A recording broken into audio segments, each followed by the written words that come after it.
Mukunda jewellery first ever factory outlet jubilee hills branch త్వరలో ప్రారంభం. పొద్దున్న లేస్తున్నప్పటి నుంచి రాత్రి వరకు ఒక నిశ్శబ్దం అండి. ఇంకా చెప్పాలంటే అసలు వాల్ క్లాక్ కూడా అవసరం లేదు మా ఇంట్లో. అంటే ఈ టైంకి జరిగిపోద్దని మాకు ఇంకా తెలిసిపోతుంది. వాళ్ళ వైఫ్ కరోనాలో రీసెంట్ గా చనిపోయారు లాస్ట్ 2 years బ్యాక్. సో నన్ను చూసి వాళ్ళ వైఫ్ ని రీప్లేస్ చేస్తావా అని నన్ను అడిగారు. ఏంటంటే టైం తిన్నావా, ఇది తిను, అవి తిను, హెల్త్ చూసుకో అని. నా భర్త కూడా అడగట్లేదండి, ఆయన అంత కేర్ తీసుకుంటున్నారు. నేను డివోర్స్ తీసుకుందాం అనుకుంటున్నాను డాక్టర్ గారు. రైట్ నౌ ఐఎమ్ ప్రెగ్నెంట్ అండి, 6th month. Oh my God. ఇతని పరిచయం నీ మనసులో ఒక కొత్త ఆలోచన. నా పరిస్థితిలో నా వాళ్ళు ఒక్క పోటు వచ్చి ఉండమనండి, తెలుస్తుంది నా బాధ ఏంటో. ప్రతిదీ సమస్యలాగానే చూస్తున్నారు. దానికి జవాబు వైపు ఆలోచించండి ఒక్కసారి. ఇది లేకపోయినా సరే మేబీ నేను డివోర్స్ తీసుకోవచ్చు. ఎంతకాలం అండి భరిస్తాం. వెల్కమ్ టు అందమైన జీవితం. నమస్తే డాక్టర్ గారు. నమస్తే జయ గారు. కళ్యాణ్ గారు, మనం చేసే ఎపిసోడ్స్ కి ప్రజల వైపు నుంచి వస్తున్న స్పందన కానీ, ఆ మెసేజెస్ కానీ చూస్తూ ఉంటే ఇంకా చేయాలి, ఇంకా ఎక్కువ ఎపిసోడ్లు చేసే ప్రయత్నం చేయగలుగుతామా, టెక్నికల్గా అది ఎంతవరకు సాధ్యం, ఇలా ఆలోచించాల్సి వస్తుందండి. లాస్ట్ ఎపిసోడ్కి అయితే దాదాపు 1200 పైచులకు కామెంట్స్ వచ్చాయి. చాలా సంతోషం. ఒక సమస్యని వాళ్ళ కోణంలో ఎవరికి తోచిన విధంగా వాళ్ళు స్పందించడం అనేది నిజంగా చాలా ఆనందం అనిపిస్తోంది కళ్యాణ్ గారు. అదే కదమ్మా మనకి ఎనర్జీ. అంతే కదండి. ఈ రోజు టాపిక్ లోకి వస్తే సౌజన్య అని హైదరాబాద్ నుంచి తను మనకి మెయిల్ చేసింది. పెళ్ళైన అమ్మాయే, ఇప్పుడు డివోర్స్ తీసుకోవాలని అనుకుంటుంది. కారణాలు చూస్తుంటే ఇలాంటి రీజన్స్ కూడా ఉంటాయని నాకు అనిపించింది. ఇలాంటి కారణాలు కూడా ఉన్నాయా, ఇలాంటి కుటుంబాలు కూడా ఉంటున్నాయా అని. మరి కాల్ చేసేయమంటారా అమ్మాయికి, సౌజన్యకి? అసలు ఆనందించదగ్గ విషయం ఏంటంటే కళ్యాణ్ గారు, వారిలో వాళ్ళు కుమిలిపోకుండా ధైర్యంగా మనకి మెయిల్ చేస్తున్నారు చూసారా, చాలా ప్రోత్సహించవలసిన అదే.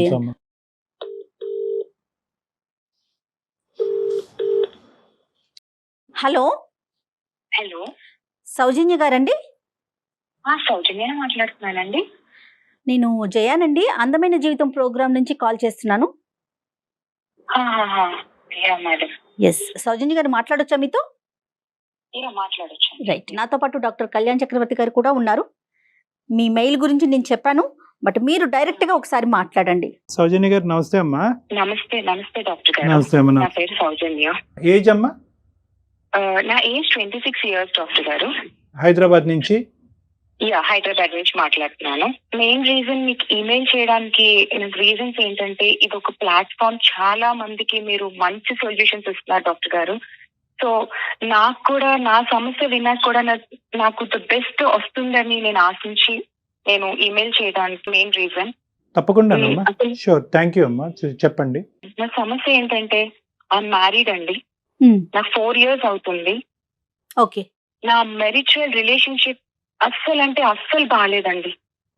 అస్సలు బాగాలేదు. ఎలా అంటే నాకు చుట్టూ ముండకంచెలు వేసేసి నేను మధ్యలో అన్నట్టు అయిపోయింది నా లైఫ్. నాకు ఏ విధంగా నాకు స్వేచ్ఛ, స్వతంత్రం ఏదో పక్షిని బంధించినట్టు ఒక కేజ్ లో అన్నట్టు నాకు అయిపోయింది. మా ఇంట్లో పొద్దున్న లేస్తున్నప్పటి నుంచి రాత్రి వరకు ఒక నిశ్శబ్దం అండి. Pin drop silence. అంటే ఎలా అంటే ఒక మెకానికల్ లైఫ్ లీడింగ్ అండి. ఇంకా చెప్పాలంటే అసలు వాల్ క్లాక్ కూడా అవసరం లేదు మా ఇంట్లో. అంటే ఈ టైంకి జరిగిపోద్దని మాకు ఇంకా తెలిసిపోతుంది. ఒక ప్రేమ, ఆనందం, ఒక దుఃఖం, ఎక్స్ప్రెషన్స్ ఏమీ ఉండవండి. అసలు ఎలా అయిపోయిందంటే, మా హస్బెండ్ కూడా ఏంటంటే హ్యాపీనెస్ అంటే, నాకేంటంటే మొదటి నుంచి నేను ఇంట్లో పెరిగిన వాతావరణం అంతా హ్యాపీగా ఉండాలి, నా చుట్టుపక్కల అంతా హ్యాపీగా సెట్ చేసుకోవాలి, అలాగే నా ఫ్రెండ్స్ కూడా భలే సెట్ చేసుకుంటారు ఇది అని దీనిలో నేను పెరిగాను. అని ఇంట్లో మమ్మీ డాడీ వాళ్ళతో కూడా జోక్స్ చేస్తూ, కామెంట్స్ చేస్తూ ఎంతో ఆనందంగా డైనింగ్ టేబుల్ లో అన్నం తింటే మా ఇంట్లో నవ్వుల వర్షం అండి. అలా పెరిగాను నేను. అలా అని ఇక్కడ కూడా అత్తమామలతో, హస్బెండ్ తో నవ్వుతూ మాట్లాడిన, దగ్గరికి వెళ్ళినా సరే లైక్ ఎలా చూస్తారంటే ఎప్పుడు ఇక్కడి నుంచి వెళ్ళిపోతుంది వెళ్ళిపోవటం అంటే ఏంటమ్మా? ఎక్కడికి వెళ్ళటం? అంటే అక్కడి నుంచి వాళ్ళ ప్రెసెన్స్ నుంచి వెళ్ళిపోతున్నాను. ఆహాహా. అంటే వాళ్ళకి ఇష్టం లేదు మాట్లాడడం, నవ్వుకొని ఉండటం. ఓకే నాకు ఓకే. ఎంతసేపు బెడ్రూమ్, హాల్, బయట కిచెన్, ఈ వరండా, పక్కింటితో ఒకరు మాట్లాడడానికి కూడా స్వేచ్ఛ ఉండదండి. ఒక రకమైన మెకానికల్ లైఫ్, ఒక ఆనందం అనేది లేదు. ఒకటే జీవితం కదా. నాకు నేను అలా పెరగలేదు, క్వైట్ ఆపోజిట్, కంప్లీట్లీ ఆపోజిట్. మా హస్బెండ్ తో కూడా చాలా సార్లు నేను కూర్చోబెట్టి నవ్వుతూ మాట్లాడి క్రియేట్ చేసే ఎన్విరాన్మెంట్ నేను రూమ్ లో చెప్పాను ఆయనకి, మనం ఇలా కాదు, చిన్న చిన్న విషయాలు కూడా మనం మాట్లాడుకుందాం, కలిసి షేర్ చేసుకుందాం, ఫన్నీగా ఉందాం, హ్యాపీగా ఉందాం అని చెప్తే ఒకటే మాట అండి, అందరూ ఇలా ఉండరు కదా, అందరూ ఇలా ఉండరు కానీ అట్లీస్ట్ మారాలి కదా. నేను ఒక పాత్ర అనేది ఉన్నాను వైఫ్ ని, అంతేగాని ఒక ఐడెంటిఫికేషన్, ఒక రికగ్నిషన్ లేదు. అంటే టైమ్స్ వాళ్ళకి వండు పెట్టేయాలి, టైమ్స్ అన్ని సెట్ చేసేయాలి. సౌజన్య ఒక్క నిమిషం అమ్మా. వాళ్ళు మారాలి అనేటటువంటిది నీ ఉద్దేశం. నిన్ను మారమని ఆ ముగ్గురులో ఎవరన్నా చెప్పారమ్మా? నువ్వే తక్కువ లేదు మాట్లాడాలి? డాక్టర్ గారు, లేదు, అస్సలు లేదు, అస్సలు లేదు. ఏదో పెళ్లి చేసుకున్నాను, ఒక పాత్ర అనేది ఇంట్లో అలా వైఫ్ అనే క్యారెక్టర్ నడుస్తుందేమో వాళ్ళ కదమ్మా. బిహేవియర్. నువ్వే తక్కువ మాట్లాడాలి, నువ్వే మామూలు ప్రజానికానికంటే నువ్వే ఎక్కువ మాట్లాడుతున్నావు, నువ్వే తగ్గి మాట్లాడు అన్నది నీకు ఎప్పుడు వచ్చిందా మెసేజ్? అసలు మెసేజ్ రావడానికి నేను అసలు మాట్లాడడానికి నాకు ఎన్విరాన్మెంట్ దొరకట్లేదు కదా డాక్టర్ గారు. మరి మాట్లాడితేనే కదా వాళ్ళు చెప్పను. మాట్లాడట్లేదు నాతో, అట్మాస్ఫియరే లేదు. సరిగ్గా ఉండట్లేదు, అట్మాస్ఫియరే లేదు. ఇప్పుడు నిశ్శబ్దం అండి, నిశ్శబ్దం, సైలెన్స్. అంటే ఏం జరిగినా రూమ్ లో అందరికీ తెలుస్తుంది, అంత సైలెన్స్, ఎవరు మాట్లాడుకో, అందరం కలిసి ఉంటాం గానీ. సౌజన్య గారు ఏమన్నా నెగిటివిటీ అంటే ఇది బాగుందని కానీ బాగోలేదు కానీ అట్లా అది కూడా లేదండి? లేదండి, నన్ను ఒక మాట తల్లితో ఒక మాట అనే మనుషులు కాదు. ఒక తిట్టినా కొట్టినా కూడా ఆ రోజు అది కూడా లేదు, అది కూడా లేదు. నన్ను ఒక మాట తిట్టినా ఓకే, మా అత్త మామూలు హస్బెండ్ అన్నారని నేను ఎమోషనల్ గా చూస్తున్నారు, అది కూడా లేదు మేడం. ఈ మెయిన్ రీజన్ మాది ఆసక్తి ఉన్నా నేను ఇక్కడ బిలో క్లాస్ ఫ్యామిలీ చేసుకోవడానికి ఒక రీజన్ అండి.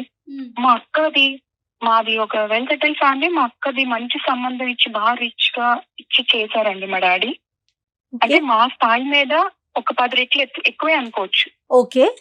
అక్కనిచ్చి చేశారు. 6 సంవత్సరాలు అయిందండి, 6 సంవత్సరాలు అయింది నేను అక్కతో మాట్లాడి. అండ్ ఆ ఇంటి మీద కాకి మా ఇంటి మీద వాళ్ళు, అలా అయిపోయింది. ఇలాంటి లైఫ్ స్టైల్ చూసి చూసి నాకు మా డాడీ నాకు సంబంధం చేసేటప్పుడు నా ముందు ప్లేస్ చేశారండి. ఇలా 3 సంబంధాలు పెట్టారు. ఒక డబ్బు ఉన్న అబ్బాయిని, 2-3 మ్యాచెస్, ఒక బిలో మిడిల్ క్లాస్ ఇలా చెప్తే నాకే వదిలేసారు చాయిస్. అక్క జీవితం ఇలా అయిపోయింది కదా, నీ ఇష్ట ప్రకారం నీకు చేస్తామనంటే నేను కోరుండి నా మనస్తత్వం తగ్గేటట్టు నాకు ఆనందం కావాలి, నాకు డబ్బు ఇంపార్టెంట్ కాదు, ఆనందం కావాలని నేను బిలో మిడిల్ క్లాస్ అబ్బాయిని చేసుకున్నాను. హ్యాపీగా బతకొచ్చు, డబ్బు ఒకటే అల్టిమేట్ కాదు, వేరేవి కూడా ఇంకా చాలా ఉన్నాయి ఆనందాలు అనేది నేను కావాలని సెట్ చేసుకొని పట్టుబెట్టి చేసుకున్నాను.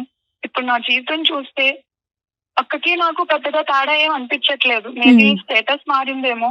అంటే ఒక్కటి ఇక్కడ అడగాలి, మీకు ఒక స్థాయి నుంచి వస్తే అందరూ అలాగే చూస్తారా, కిందగా డౌన్ గా? నేను బాగా లైవ్లీగా నాకు ఏమి వద్దు, ఆశించొద్దు, నాకు ఆనందమే కావాలి, నాకు స్వచ్ఛమైన ప్రేమలు కావాలి, అక్క జీవితం అలా అయిపోయిందని నేను ఇది కోరుకోవడం తప్ప అండి? లేదు, నీ ఆలోచనలో తప్పేమీ లేదమ్మా. కానీ ఇప్పుడున్నటువంటి పరిస్థితిని చూస్తే కనుక దీన్ని నువ్వేమన్నా చేయగలవా, లేదంటే నీకు సంబంధించినటువంటి వాళ్ళు ఎవరైనా నీ తరపున మాట్లాడగలరా? అక్కది ఓకేనమ్మా, అక్క ఇష్యూ ఒక విధంగా జరిగింది, నీకు ఒక పద్ధతిలో జరిగింది. ఈ రెండింటిని మనం ముడిపెట్టద్దు. ఈరోజు ఇప్పుడు కావాల్సింది ఏంటంటే నీ జీవితాన్ని ఏ విధంగా సరిచేయగలవు అన్నది. ఇంతేనమ్మా నీ జీవితంలో ఇప్పుడు జరిగింది, ఇంకేమన్నా ఉందా? అది అసలైన కారణం, నేను డివోర్స్కి వెళ్దాం అనుకుంటున్నాను డాక్టర్ గారు. ఒక నెల అంటే ఓకే, ఒక 2 నెలలు, సంవత్సరం, 2 సంవత్సరాలు, అలా 4 సంవత్సరాల నుంచి నేను అది మార్చుకోవడానికి ఎన్నో ప్రయత్నాలు చేశాను. ఏ విధంగా ఏ నిమిషంలో కూడా నాకు ఎప్పుడూ అనిపించలేదు. ఒక్క నిమిషం తల్లి, డివోర్స్ తీసుకోవాలని ఆల్రెడీ నిర్ణయానికి వచ్చారు. ఇలాంటి వాతావరణంలో నేను ఉండగలనా? ఈ నిశ్శబ్దమైనటువంటి హైపర్ పద్ధతులు ఉండేటటువంటి వాతావరణంలో, గడియారం కూడా అవసరం లేకుండా అన్ని టైంకి టక్కుమని జరిగే మెకానికల్ వాతావరణంలో నేను జీవించగలనా అంటే కనుక జీవించేటటువంటి అమ్మాయిలు కూడా ఉన్నారు. అంటే ఎప్పుడు ఉంటారు అంటే కనుక వాళ్ళ మైండ్ సెట్ కూడా వాళ్ళ ఇంట్లో కూడా సైలెంటే, వాళ్ళ ఇంట్లో కూడా అలారం అక్కర్లేదు, టైం క్లాక్ అక్కర్లేదు, వాళ్ళ ఇంట్లో కూడా ఎక్కువ మాట్లాడేటటువంటి తీరు లేకుండా అంటే కనుక దొందే అంతా మ్యాచ్ అయిపోతుంది. కోపం వచ్చినా బయటకు వ్యక్తపరచరు, బాధపడినా బయటకు వ్యక్తరు, నవ్వుని వ్యక్తపరచరు, ఆ నిశ్శబ్దమైనటువంటి వాతావరణంలో వాళ్ళు ఉంటూ ఉంటారు. ఎక్స్ట్రోవర్ట్స్ అంటే కనుక ఒక్క నిమిషం కూడా ఆగలేరు. కొడుకు పొంగిపోతుంది అని అంటారు చూడండి, చెప్పకపోతే అలా బయట చెప్తారు. సౌజన్యది ఎక్స్ట్రోవర్ట్ మెంటాలిటీ, వాళ్ళది ఇంట్రోవర్ట్ మెంటాలిటీ. ఒకప్పుడు సౌజన్య ఇంట్రోవర్ట్ అయి ఉంటే కనుక ఈ రోజు మనకు ఫోన్ చేసి ఉండేది కదా, ఇష్యూ లేదు. అది. సో ఇక్కడ ఏంటంటే ఇక్కడ నేరాలు ఘోరాలు అన్నవి లేకపోయినా కూడా సౌజన్యకి ఈ వాతావరణం భరించలేకపోతుంది. కాబట్టి నీ బాధ మా బాధ కాకపోయినా కూడా ఈ రోజు నువ్వు పడేటటువంటి బాధని ఎలా రెక్టిఫై చేయాలని ఆలోచించాలి. కాబట్టి దానికి నువ్వు డైవర్స్ అనేటటువంటి మార్గాన్ని ఎత్తుకుంటున్నావు. అవునమ్మా? అవును డాక్టర్ గారు, అబ్సల్యూట్లీ. జాబ్ చేసే అవకాశం ఉందా మీకు? లేదు, అస్సలు లేదు డాక్టర్ గారు. జాబ్ చేసే వాళ్ళకి ఇంట్రెస్ట్ లేదు, బయటికి వెళ్ళాలి ఇది లేదు, పంపించే ఇది కూడా లేదు. But that's okay. నేను వెళ్ళాను, మా ఆయన ఏదో సంపాదిస్తున్నాడు, ఒక 60,000 వస్తుంది, మాకు ఇంటికి కావాల్సినవన్నీ సమకూర్చుకొని life is leading on. But ప్రేమ ఇంపార్టెంట్ కదా. ఆనందం అంటే ఏంటండి, హ్యాపీనెస్ ఏంటి? నాకు కోట్లుగా ఏదో 5 స్టార్ హోటల్లో వెళ్ళి తిప్పక్కర్లేదు. ఒక రూమ్ లో ఒక 5 నిమిషాలు ఏంటి ఈ రోజు ఏం చేసావు, ఏం కూరలు, ఇవి. అమ్మ సౌజన్య, దట్స్ అండర్స్టూడ్ అమ్మా. పిల్లలు లేకపోవటానికి కూడా ఇది ఒక కారణమా? 4 సంవత్సరాలు అసలు నేను డివోర్స్ తీసుకుందాం అనుకుంటున్నాను డాక్టర్ గారు. డిసైడ్ అయ్యాను, కానీ ఏంటంటే ఇక్కడ నేను మీకు ఎందుకు రీజన్ చేశానంటే కదమ్మా, ఒక్క నిమిషం before you go to the next point. పిల్లలు లేకపోవటానికి కారణం అడుగుతున్నానమ్మా నేను. పిల్లలు రైట్ నౌ ఐఎమ్ ప్రెగ్నెంట్ అండి, 6th month ఓ ప్రెగ్నెంట్. My God. కానీ ఇక్కడ నేను ఎందుకు డివోర్స్ అనేది ఎందుకు నాకు రీజన్ మేబీ అంటే దీనికి కూడా ఒక బలమైన కారణం ఉంది. నాకు ఇన్స్టాగ్రామ్ లో అండ్ ఫేస్బుక్ లో ఫాలోవర్స్ ఉన్నారండి. సో నాకు లాస్ట్ నేను ఏదైనా బ్రైట్ గా ఉండాలి, బ్రైట్ గా పిక్స్ పెట్టాలి, లైవ్లీగా ఉండాలి, ఆనందంగా అన్నట్టు నాకు అది హ్యాబిట్ చిన్నప్పటి నుంచి. సో నేను ఆ పిక్స్ మారుస్తూ ఇవి అది. సో అలా ఫ్రెండ్స్, జెన్యూన్ అయిన ఫ్రెండ్స్ ఇలా ఉన్నారు. సో అందులో ఒక ఆయన లాస్ట్ 2 years నుంచి చాలా నాకు నా భావాలకి, నా అభిప్రాయాలకి చాలా దగ్గరగా అనిపిస్తున్నారు. ఆయన ఏంటంటే ఈజ్ రియల్ ఎస్టేట్ డెవలపర్ అండి, డబ్బుకి కొరత లేదు, ఈజ్ ఓవర్ వెల్ సెటిల్డ్. ఆయన ఇలా నాతో ఫ్రెండ్లీగా మాట్లాడడం ఎప్పుడూ చూసుకోలేదు. నేను వీడియో కాల్స్ చేసుకోవడం కానీ, బయట కలవడం కానీ ఎప్పుడూ లేదు. ఇన్స్టాగ్రామ్ లో ఈమెయిల్స్ అండ్ మెసేజెస్ ద్వారాగే. బట్ ఈజ్ అండర్స్టాండింగ్ మీ, నా సోల్ అర్థం చేసుకున్నారు ఆయన. ఎప్పుడైనా మెసేజ్ ఎప్పుడైనా బాధగా చేసినా, ఈ రోజు నువ్వు బాధగా ఉన్నావని చెప్పి నాకు ఫన్నీగా మాట్లాడడం, అంతవరకే క్రాస్ లిమిట్స్. ఎప్పుడు నేను క్రాస్ చేయించలేదు. ఆయన ఏంటంటే ఒక రోజు మా పరిచయంలో వాళ్ళ వైఫ్ కరోనాలో రీసెంట్ గా చనిపోయారు, లాస్ట్ 2 years బ్యాక్. సో నన్ను చూసి వాళ్ళ వైఫ్ ని రీప్లేస్ చేస్తావా అని నన్ను అడిగారు. కానీ నా మాటకు అన్నాను, ఇదేంటి నీకు తెలుసు కదా నాకు మ్యారేజ్ అయింది, ఇదైంది అని చెప్తే, అలా లేదు, ఇది నా మనసులో భావన, నీకు ఇష్టం అయితేనే అండ్ నేను చేసే ఫీల్ లో నీకు నీ పేరున 2 crores ప్రాపర్టీ కూడా రాస్తాను, 2 flats. అది నీ జెన్యూనిటీ కోసం, ఏదో నాకు డబ్బు ఉందని చూపించుకోవడానికి కాదు అని నా ముందు ప్లేస్ చేశారు. కానీ నేను ఆ టైంలో ఏం మాట్లాడకుండా, ప్రొలాంగ్ చేయకుండా నేను ఒకరితో ఆపేశాను. బట్ దాని తర్వాత కూడా ఈజ్ కంటిన్యూయింగ్ మీ అండి. ప్రతి నా వెల్ బీయింగ్ ఎవ్రీథింగ్, అంత బిజీ షెడ్యూల్ లో కూడా నాకంటూ స్పేర్ చేస్తున్నారు సార్ టైం. అతనికి పిల్లలు ఉన్నారండి? పిల్లలు లేరు మేడం. మీరు ప్రెగ్నెంట్ అని తెలుసమ్మా అతనికి? ప్రెగ్నెంట్ అని తెలుసు, ఎందుకంటే నా భర్త కన్నా ఆయనే నాకు కేర్ తీసుకుంటున్నారేమో అని అనిపిస్తుంది. నేను ఆయన ముందు ఎక్స్ప్రెస్ చేయలేదు ఈ మాట కూడా. ఏంటంటే టైం తిన్నావా, ఇవి తిను, అవి తిను, హెల్త్ చూసుకో అని నా భర్త కూడా అడగట్లేదండి. ఆయన అంత కేర్ తీసుకుంటున్నారు. నేను ఎలా అనుకున్నానంటే నా భర్తని బయటికి వెళ్తే నేను అందంగా ఉంటానని అందరూ అంటూ ఉంటారు, అని నాకన్నా నా భర్త ఇంకా బాగా కనిపించాలని, బ్రైట్ గా కనిపించాలని, బయటకు వెళ్తే హెయిర్ క్రాఫ్ట్ నుంచి షూ పాలిష్ వరకు నేను ఎంతో అందంగా ఉండాలని చూసుకొని, ఆయన ఉన్న అందం పోగొట్టుకొని మెయింటెనెన్స్ చేయక, నన్ను అర్థం చేసుకోక, ఏంటండి లైఫ్. అలాంటి అంత ప్రేమగా చూసుకున్నాను నా భర్తని. అలాంటి ఆయన మీదే నాకు పోయిందండి మొత్తం.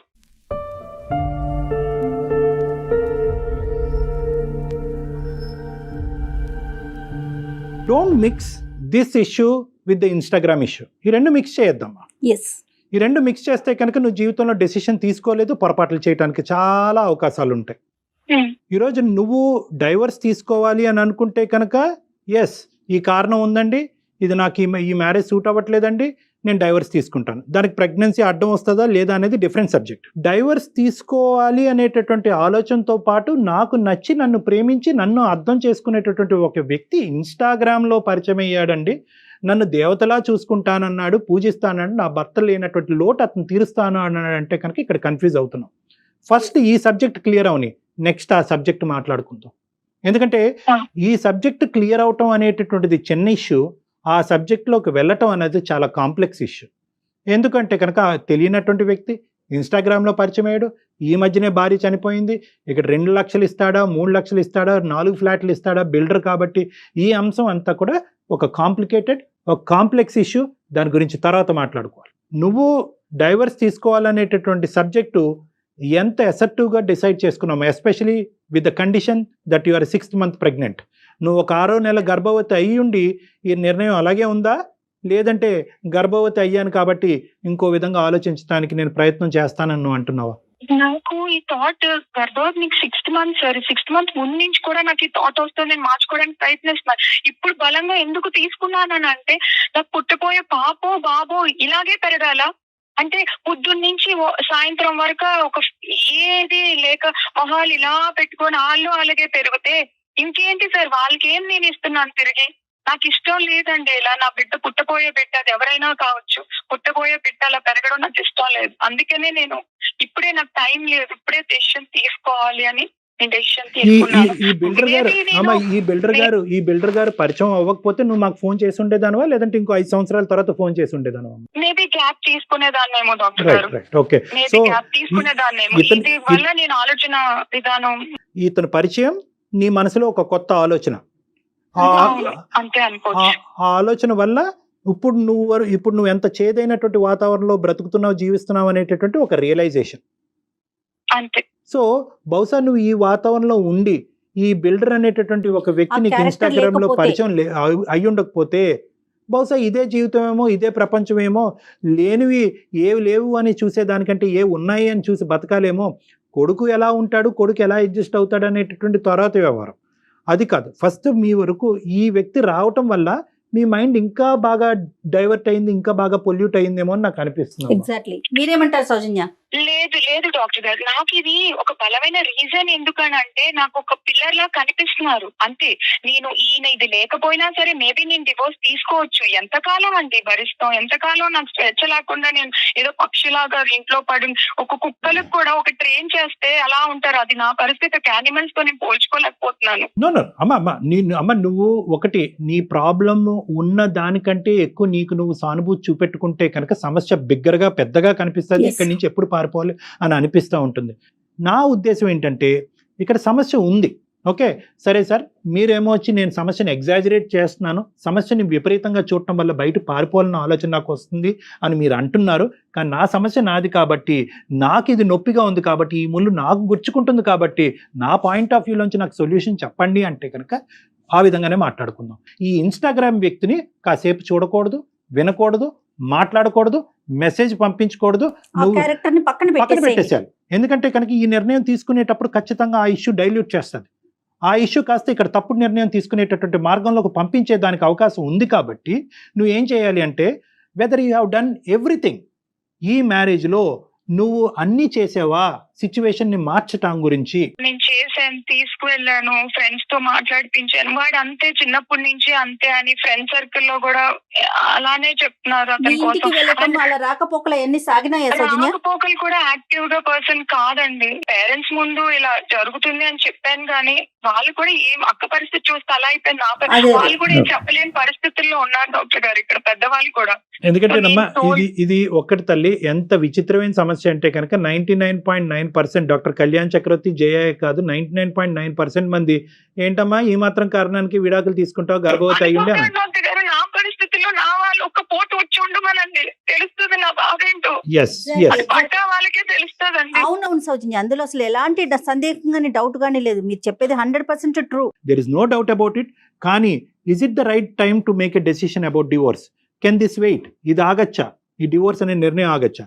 ఏమండి, నేను ఈ బాధను నేను అనుభవించలేకపోతున్నాను, ఈ నిశ్శబ్దం ప్రాణగండంలా ఉంది నాకు, నేను భరించలేకపోతున్నాను, మీరు మారాలా, మీరు మారుతారా, లేదంటే నా దారి నన్ను చూసుకోమంటారా అనేటటువంటి ఆలోచన ఒక సానుకూలమైనటువంటి వాతావరణంలో మీ భర్త గారితో డిస్కస్ చేయండి. అదేంటి డాక్టర్ గారు ఒక మాట చెప్తాను మీకు, నేను ఆల్రెడీ ఇంతకు ముందు డిస్కస్ చేసిన డివోర్స్ అని ఆయన ముందు ప్లేస్ చేయలేదు. కాకపోతే ఇప్పుడు నేను డివోర్స్ తీసుకుంటాను అన్నా సరే నీ ఇష్టం అనే సింపుల్ గా అంటారేమో గానీ ఆయన నుంచి ఆయన నాకు తెలుసండి, అంటారేమో అన్నది వేరే విషయం అమ్మా. అంటారేమో అన్నది ఊహించొద్దు మీరు ఊహించుకోవద్దమ్మా. సౌజన్య ఇక్కడ ఇంకొక విషయం ఆలోచించామని చెప్పొచ్చేమో డాక్టర్ గారు. తన ప్రెగ్నెంట్ 6th month లో ఉంది. ఇంకొక 4 నెలలు అయితే 12 బిడ్డకి జన్మిస్తుంది. తన ప్రపంచం తనకనేది ఒకటి క్రియేట్ అవుతుంది. ఇన్ని రోజులు తను ఒక్కతే, ఒక డైవర్షన్, వాళ్ళ ముగ్గురు ఒకటి, తను ఒక్కటే. అలాంటిది తనకంటూ ఇంకొక పర్సన్ రాబోతున్నారు తన ఫ్యామిలీలోకి. మీరు అన్నది ఒప్పుకుంటాం డాక్టర్ గారు, మేడం మేము ఒప్పుకుంటాను. కాకపోతే ఇక్కడ నేను ఆ బిడ్డ పుట్టేస్తే నేను రిస్ట్రిక్ట్ అయిపోతాను, బంధాలకి నేను లోన్ అయిపోయి నేను డెసిషన్ తీసుకోలేను. అందుకే విషయాన్ని పోస్ట్ పోన్ చేయండి, కాసేపు డెసిషన్ ఆలోచించకండి. ఇక్కడ ఎంతవరకు అడ్జస్ట్ అవ్వగలరు? ఇంకొక పర్సన్ కనుక మీ దగ్గరికి ఉంటే, అంటే పాపో బాబో కనుక వస్తే మీ ప్రపంచం పూర్తిగా మారిపోతుందండి. తల్లి కాకముందు వేరు, తల్లి అయినాక సిచ్యువేషన్స్ వేరుంటాయి సౌజన్య. ఈ ఇన్స్టాగ్రామ్ వ్యక్తిని ఇమీడియట్ గా తక్షణ కర్తవ్యం ఈ సెకండే దూరం పెట్టు. నాకు చిన్నప్పటి నుంచి ఒక రకమైన సర్వీస్ చేయాలి, జనానికి ఏదో చెయ్యాలి నా వంత వరకు అని. ఆయన కూడా అదే మెంటాలిటీ. వాళ్ళ వైఫ్ నేను ట్రస్ట్ నడుపుతున్నారండి. ప్రపంచం చాలా పెద్దది. నాకున్న ఫీలింగ్స్ మీకుండొచ్చు, డాక్టర్ గారికి ఉండొచ్చు, ఇంకొకరికి ఉండొచ్చు. అంత మాత్రాన మనం కనెక్ట్ అయిపోవడం అనేది కనెక్ట్ అవ్వలేదు. కాకపోతే నేను అనుకుంటున్నాను భగవంతుడు అనేది ఒకటి లోడ్ చేస్తే ఒకటి ఇస్తాడేమో, ఆ డైమండ్ ఈయనేమో అని అనుకుంటున్నాను. కానీ నేను ఆయన ముందు ఎప్పుడూ ఎక్స్ప్రెస్ చేయలేదు. వెరీ గుడ్, మీరు ఎక్స్ప్రెస్ చేయకపోవడం అంతవరకు మంచి విషయం అనుకోవాలి. అమ్మ అతను డైమండ్ అయ్యన్నా అయి ఉండొచ్చు, గోల్డ్ అన్నా అయి ఉండొచ్చు అమ్మా. ఇప్పుడు డైమండా గోల్డా అనేది అసెస్మెంట్ చేసేటటువంటి పరిస్థితి నీది కాదు. Associations are different from relationships. ఒక మంచి ఫ్రెండ్గా, ఒక సానుభూతి పరుడులాగా నిన్ను డైవర్ట్ చేయకుండా ఉన్నంతకాలం నో ప్రాబ్లం. ఇవి ఒక గోల్డెన్ అవకాశంలో నీకు అనిపిస్తుంది. పదే పదే ఇలాంటి వ్యక్తులు ప్రపోజ్ చేయక్కర్లేదు. వాళ్ళు మంచి చేష్టలు చూపెడితే కనుక ఈ ప్రెగ్నెన్సీ ఉండేటటువంటి ఒత్తిడిలో మీ ఆయన దగ్గర ఉన్న వాతావరణంలో నువ్వే అట్రాక్ట్ అయిపోతావు. సౌజన్య ఏమనుకుంటున్నారంటే, ఇప్పుడు నేను 6th month ప్రెగ్నెన్సీలో ఉన్నాను, వెంటనే డివోర్స్ తీసేసుకుంటే రేపు పుట్టపోయే బిడ్డకి ఒక అండగా ఆయన ఉంటారు, మేమిద్దరం అమ్మా నాన్నలుగా సమాజానికి పరిచయం అవుతాము, బిడ్డకి ఇష్యూ ఉండదు అనే కోణంలో ఆలోచిస్తున్నారేమో. ఏ సౌజన్య? బిడ్డ దగ్గర నుంచి తండ్రిని ఎలా దాస్తారమ్మా? అది ఇంపాసిబుల్. అది కదా, అది దట్స్. A Soujanya? మేబీ ఆయన యాక్సెప్ట్ చేయొచ్చు ఖచ్చితంగా, ఎందుకంటే ఆయనకి తెలుసు ప్రపోజ్ చేయకముందు, నాకు చేసే ముందు అప్పుడు నేను ప్రెగ్నెంట్ కాదు, ప్రెగ్నెంట్ అని కూడా అదే ఫీలింగ్స్ తో నన్ను ఇది చేస్తున్నారు. పెళ్లి ఒకవేళ ఆయన మ్యారేజ్ చేసుకున్నా సరే నేను ఊరికే వెళ్ళానండి. యాజ్ అమ్మాయిగా నేను ధైర్యంగా ఆ 2 ప్రాపర్టీస్ నా మీద పెట్టుకునే వెళ్తానండి. నేను ఆల్రెడీ ఇదయ్యాను, మళ్ళీ నేనేదో ఆయన మోసపోతారు, ఇక్కడ డబ్బు కాదు ఇంపార్టెంట్, ఐ నో దట్. కానీ ఆయన అన్న ప్రకారం నేను రాయిపించుకునే వెళ్తాను. అయ్యా అమ్మ, ఆస్తి పాస్తులు, సెక్యూరిటీలు ఇవన్నీ తర్వాత అమ్మా. ఫస్ట్ నీ సెక్యూరిటీ చూసుకో. ఒక కన్ఫ్యూజన్ లో ఉన్నాను. కోట్లు ఇచ్చి పెళ్లిళ్ళు చేస్తున్నాయే, ఎన్నో ఇష్యూస్ మనం ఫేస్ చేస్తున్నాం. అందమైన జీవితంలో ఎన్నో డిస్కస్ చేసాం. మీరు అసలు ఆ ఇష్యూని పక్కన పెట్టి మీ లైఫ్ గురించి ఆలోచించండి. ఇంతకు ముందు వేరు, ఇప్పుడు వేరు. మీరు ఇప్పుడు ప్రెగ్నెంట్, ఆ విషయాన్ని గుర్తుంచుకొని ఆలోచించండి సౌజన్య. సౌజన్య 2 points అమ్మా. డాక్టర్ గారు చెప్పండి. ఈ బిల్డర్ గారిని పక్కన పెట్టగలవా? Right, let us not talk about it. అతను గోల్డా డైమండా ఇవన్నీ తర్వాత అయితే అయ్యి ఉండొచ్చు, మనకు అనవసరం. అర్థమైందా? ఇప్పుడు ఆ ఇష్యూని మీరు క్లియర్ కట్ గా అతనికి చెప్పండి. You have to wait, I have to make another vital decision. నా జీవితానికి సంబంధించిన ఇంకో ముఖ్యమైన నిర్ణయం, నా బిడ్డకి సంబంధించిన. ఎందుకంటే ఇది నీ భవిష్యత్తు కాదు, ఇప్పుడు నీ బిడ్డ భవిష్యత్తు కూడా ముడిపడి ఉంది. ఆటోమేటిక్గా ఒక మనిషిని తీసుకొచ్చి ఇతనే నాన్న అంటే కనుక అది చండాలంగా ఉంటుంది, అది కరెక్ట్ కాదు. ఇతను తండ్రి, ఈ బిడ్డకు కూడా మీరు రేపొద్దున మీరు సమాధానం చెప్పాల్సిన అవసరం ఉంది. కాబట్టి ఈ నిర్ణయం క్లియర్ కట్ గా తీసుకోకముందే ఆ నిర్ణయాన్ని పక్కన పెట్టండి. ఇప్పుడు ఈ ఇష్యూ మాత్రం, ఈ డివోర్స్ ఇష్యూ మాత్రం ఇట్ హ్యాస్ టు వెయిట్. ఇప్పుడు ప్రాణాలకు మేము వచ్చింది ఏమీ లేదు. It has to wait. బిడ్డ కన్నా తర్వాత డైవర్షన్ ఉంటుంది, డిస్ట్రాక్షన్ ఉంటుంది, అతనిలో మార్పు రావచ్చు, మీలో మార్పు రావచ్చు, రకాలుగా ఉంటుంది. మేడం 6 months ప్రెగ్నెంట్, ఎప్పుడు ఏదో రొటీన్ గా లైఫ్, ఒక ఏదో తేవాలి, బాగున్నావా, ఎలా ఉంది హెల్త్ అనేది లేదు. చెకప్ కి వెళ్ళాలి అని అంటే వెళ్ళాలి, ఇప్పుడు అని అంటే ఏదో వస్తారు పక్కన, అంతేగాని ఆయనకి ఏం పట్టింది లేదు. సౌజన్య, నేను ఒక్క పాయింట్ చెప్తానమ్మా, నేను కంక్లూడ్ చేస్తాను. ఒక్క పాయింట్ చెప్తాను వినమ్మా. గర్భవతి కాకముందు, ఈ ఇన్స్టాగ్రామ్ వ్యక్తికి పరిచయం అవ్వకముందు నువ్వు ఒక నిర్ణయం తీసుకుంటే సినారియో డిఫరెంట్ గా ఉండేది. 100% అండి. ఇప్పుడు ప్రెగ్నెన్సీ అయిన తర్వాత ఈ మనిషి యొక్క పిక్చర్ నీ బ్రెయిన్ లో, ఈ కొత్త మనిషి యొక్క పిక్చర్ నీ బ్రెయిన్ లో క్రియేట్ అయిన తర్వాత ఇప్పుడు నిర్ణయం తీసుకుంటే దాని చుట్టూరు చాలా క్వశ్చన్ మార్క్స్ ఏర్పడతాయి. నీ భవిష్యత్తు గురించే కాదు, బిడ్డ భవిష్యత్తు గురించి కూడా క్వశ్చన్ మార్క్స్ ఏర్పడతాయి. సమాజం రకరకాలుగా మాట్లాడుకుంటుంది. సరే, ఆ సమాజం మాటలతో నాకు సంబంధం లేదు, నా జీవితం నాకు ఇంపార్టెంట్ అని చాలామంది అంటూ ఉంటారు. అది పక్కన పెడదాం. ఇప్పుడు నిర్ణయం, ఇంతకుముందు నిర్ణయం, ఈ రెండింటికి చాలా తేడా ఉందమ్మా. ఇప్పుడు నిర్ణయం మాత్రం you have to wait and watch. లేదు, కాదు, కూడదు, ఎటువంటి మార్పు లేదంటే కనుక ఇదే నిర్ణయం ఒక 6 నెలల తర్వాత, సంవత్సరం తర్వాత తీసుకుంది కానీ సౌజన్య, ఏం ఊడిపడింది? మీరైతే నా ఉద్దేశం కూడా సేమ్ డాక్టర్ గారు చెప్పినట్టు తొందరపడి నిర్ణయం తీసుకోవద్దమ్మా. Children can bring in changes and do miracles. పుట్టబోయేటటువంటి బిడ్డ ఒక అద్భుతాలు సృష్టించేటటువంటి కెపాసిటీ వాళ్ళకు ఉంటుంది. ఎలాంటి మాట్లాడినటువంటి మోగబోయినటువంటి వీళ్ళని కూడా మార్చేస్తారు ఆ పిల్లలు. ఎలాగైనా బిడ్డను కనాలి అని నువ్వు నిర్ణయించుకున్నావు కాబట్టి ఆ నిర్ణయం అప్పుడు తీసుకుంది కానీ ఆ తర్వాత అవ్వకపోతే అప్పుడే తీసుకుంది. మీకైతే హెల్దీ బేబీ కావాలి కదా సౌజన్య? అవును అవును మేడం, అవును. మీరు మరి ఇన్ని రకాలుగా ఆలోచిస్తూ ఉంటే ఎట్లా చెప్పండి? మీరెంత హ్యాపీగా ఉండాలి ఈ సిచ్యువేషన్ లో. మళ్ళీ మళ్ళీ వస్తుందా జీవితంలో? బీ బ్రేవ్ అండి, బీ బ్రేవ్. ఓకేనమ్మా, తెలివిగా ఆలోచించండి ఒక్కసారి. ఓకేనమ్మా. నేను ఓకే డాక్టర్ గారు, నేను వెయిట్ చేస్తాను. నేను బిడ్డ పుట్టాక మార్పు చూస్తాను. నేను ఇంకా వెయిట్ చేస్తాను ఇంకొక సంవత్సరం. మీరు అన్నట్టు బాబు పాప పుట్టాక కూడా ఇంకో 1 year 2 years నేను వెయిట్ చేస్తాను. ఇక్కడ నాకు ఏది కోరిక నేను వెళ్ళిపోవాలి అనేది కాదు డాక్టర్ గారు, కనపడింది. నీకు మరీ ఎక్కువ స్ట్రెస్ఫుల్ గా ఉంటే నా దగ్గరికి రా, ఒకసారి రండి, ఒక 2-3 సార్లు మాట్లాడండి. మేము మీకు సపోర్టివ్ గా ఉంటాము.